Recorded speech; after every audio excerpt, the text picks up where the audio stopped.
Hey y'all, Steve McCondichie for Gritlets, Hits and Bits, a late February edition. We're at the end of Black History Month, but let's not let it be the end of Black history and our study of Black history.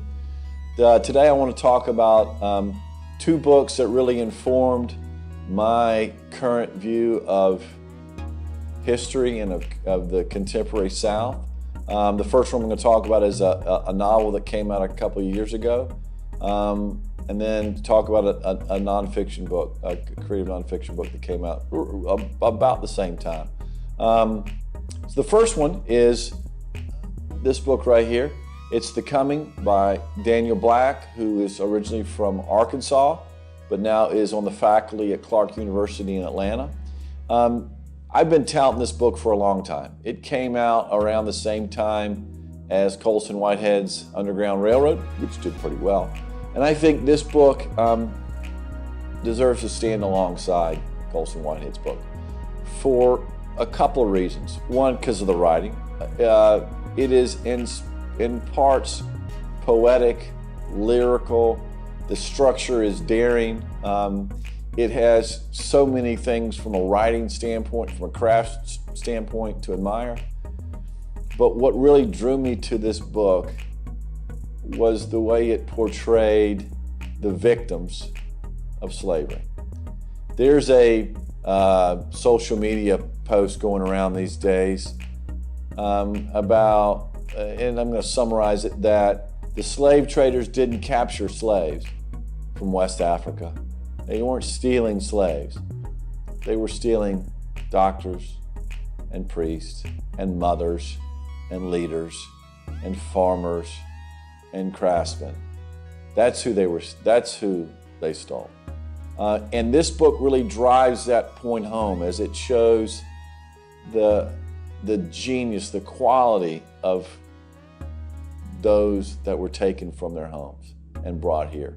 It is an amazing story, and it gave me perspective of not only historical events, but also the potential for the African American culture in the South and around the country, for just what we need as a society to unearth, and what the wonderful gift that they can bring to the world. And we need to really help find that voice.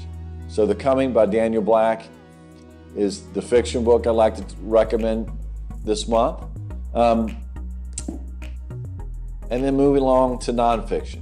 And neither one of these are easy stories to take, to really face.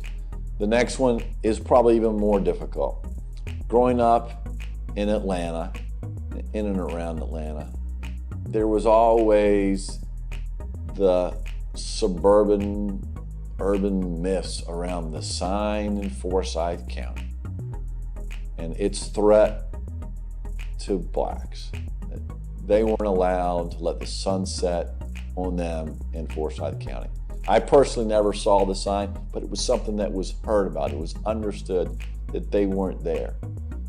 This book here, Blood at the Root, written by Patrick Phillips, who grew up in Forsyth County but has since now lives in Brooklyn, New York. This book came out a couple years ago. Won all sorts of accolades from the Atlanta Journal-Constitution, New York Times. It's a wonderful piece of creative nonfiction. Not only for the writing, it delves into history, but also the current events. It forces the reader, its audience, to look directly at the events that created that type of institutional racism, because that's what exists. It still exists. I was fortunate. I'm blessed. I knew it existed, but I could ignore it. There's people that couldn't. We've come a long way. This book, Blood at the Root, when shared with enough people, will help us all to face the horrors of what we've created and help us move ahead. It's a tough look about a tough situation. It's an excellent book. It's written well, and it will challenge the reader, as well it should be. So those are two books I'd recommend of Southern literature, both nonfiction and fiction. Have a read. Talk about them with your friend. Share them. Share them like, really share them, not just like Facebook share them. You can do that too. Again, Steve McCondichie for Southern Fried Karma, Southern literature, talking here, gritlets, hits, and bits. Thanks. Talk to you next time.